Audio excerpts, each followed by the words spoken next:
Bonjour à tous et bonjour à toutes. Aujourd'hui, j'aimerais vous parler des tests du schéma abandon.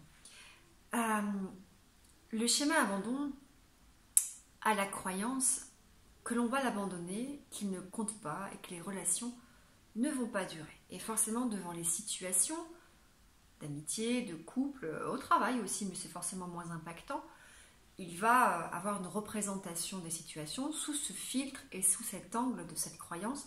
Je ne compte pas, on va m'abandonner et ça ne va pas durer.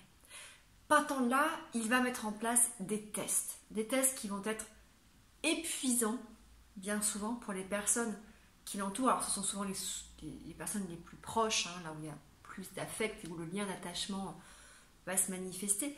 Mais donc il va mettre en place des tests pour mettre à l'épreuve la personne qui est en face de lui, l'amoureux, l'amoureuse, et pour lui prouver en fait qu'il compte, d'accord, pour en fait mettre le lien à l'épreuve, pour être sûr que la personne ne va pas l'abandonner et que cette personne va rester dans la relation.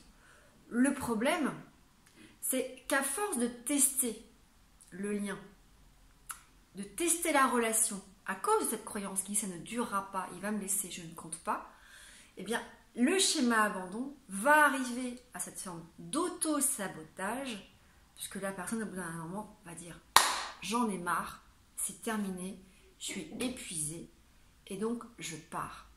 Et forcément, malheureusement, cela va venir entretenir la croyance de la personne abandonnique qui va se dire « effectivement, les relations ne durent pas et on m'abandonne ». Mais il aura lui-même provoqué son propre abandon.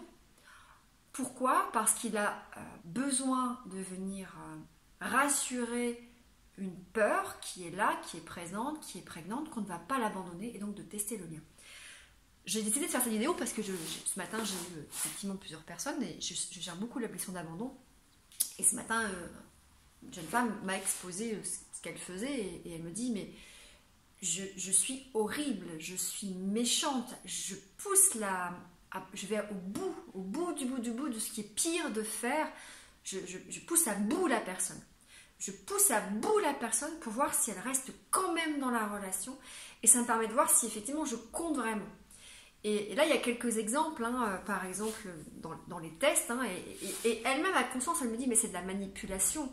Je manipule en permanence pour tester, pour mettre à bout. Elle me dit, volontairement, je vais provoquer des conflits. Je vais provoquer des situations désagréables, je vais être méchante.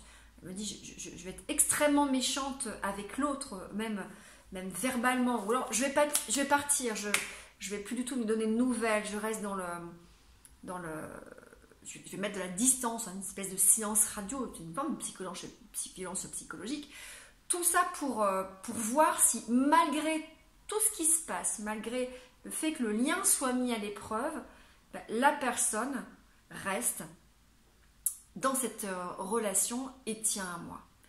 Et malheureusement, tant qu'on est dans ce schéma-là, alors ça prend plusieurs formes, mais je vous avais déjà fait une vidéo sur les stratégies d'adaptation de la blessure d'abandon, donc je vous invite à y retourner. Victimisation, manipulation, possessivité, exclusivité, bouderie comme un enfant qui boude et qui n'est pas content. Il y a d'autres formes de compensation, couper la relation, ne plus donner de nouvelles. Jeune femme m'expliquait aussi ce matin que par exemple quand elle ne fait jamais le premier pas, quand une relation à un moment donné a été malmenée, elle ne fait pas le premier pas parce que pour elle, d'abord faire le premier pas ça veut dire être dominée, mais c'est à l'autre de faire le premier pas parce que s'il fait le premier pas, ça veut dire qu'il tient à moi et que je compte. Et que c'est une preuve, encore une fois, c'est encore un test, encore une preuve qui viendrait démontrer qu'elle compte et que la personne ne va pas l'abandonner. Donc elle ne fait jamais le premier pas. Et en fait, elle explique qu'elle est passée à côté de belles amitiés, voire même de relations amoureuses, puisqu'il y a eu des relations amoureuses comme ça, un peu conflictuelles, où elle a décidé je ne donne pas de nouvelles. Et elle me dit à l'intérieur de moi, mais j'ai très envie de donner des nouvelles, j'ai très envie de revoir la personne, mais en fait je ne le fais pas. Et effectivement, si la personne ne revient pas vers moi, ça met fin à cette relation alors que j'en avais très envie. Pourquoi ? Parce que dans ma croyance, c'est à l'autre d'avoir cette démarche de de venir vers moi, parce que ça vient me prouver que je compte pour lui, que je suis quelqu'un d'aimable et qu'il tient à moi et qu'il ne va pas m'abandonner.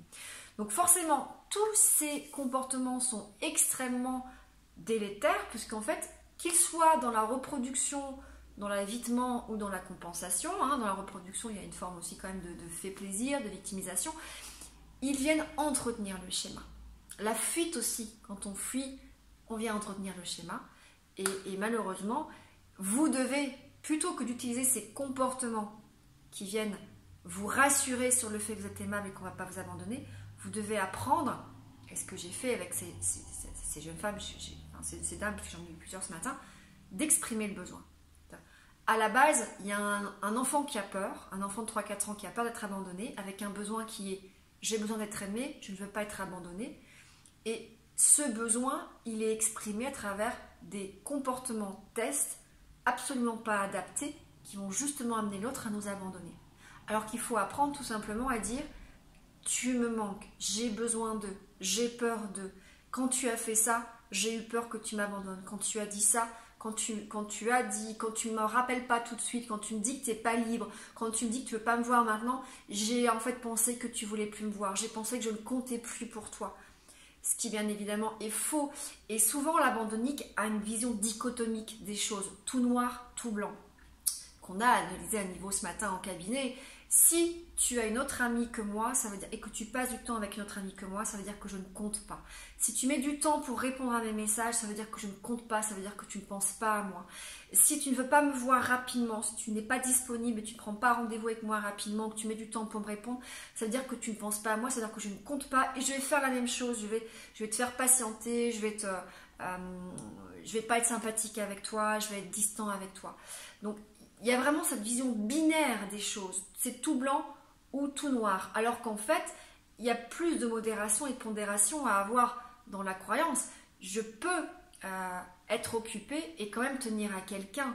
Je peux ne pas répondre tout de suite parce que je suis occupée et tenir à quelqu'un. Je peux avoir un autre ami, homme ou femme, et tenir quand même à toi.